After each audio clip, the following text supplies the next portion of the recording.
काल दिनांक 17/4/2025 रोजी धानसर टोल नाका या ठिकाणी आमच्या पोलीस ठाण्याचे ASI सुनील कंकरे व पोलीस शिपाई पवार हे कर्तव्यावर होते। नाकाबंदी करता थांबलेले असताना त्यांच्या गुप्त बातमीदारांकडून त्यांना माहिती मिळाली की एका रिक्षामधून मुंब्रा साईडला गांजाची वाहतूक होणार आहे।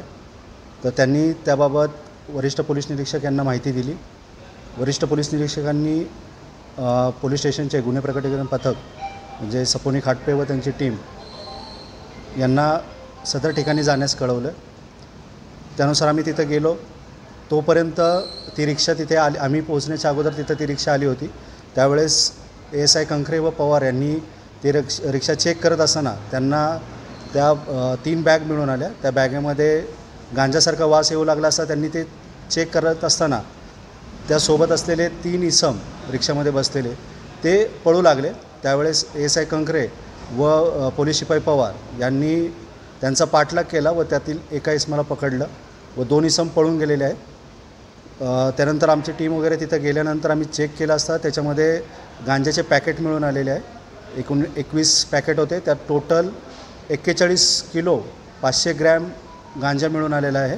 सदरचा गांजा FSL फॉरेन्सिक टीमकडून आम्ही जप्त करून घेतलेला आहे आणि त्या आरोपीलासुद्धा अटक केलेली आहे। त्याला कोर्टात हजर केले असता माननीय न्यायालयाने त्याला 19 तारखेपर्यंत पोलीस कस्टडी दिलेली आहे। सर, उर्वरित 2 आरोपींवर कशा प्रकारची पोलिसांकडून कारवाई करण्यात?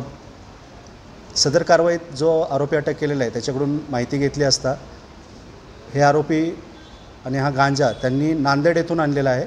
कळंबोली सर्कलला ते ट्रॅव्हल्समधनं उतरून भिवंडी नाका येथे रिक्षाने जात असतं ही कारवाई झालेली आहे।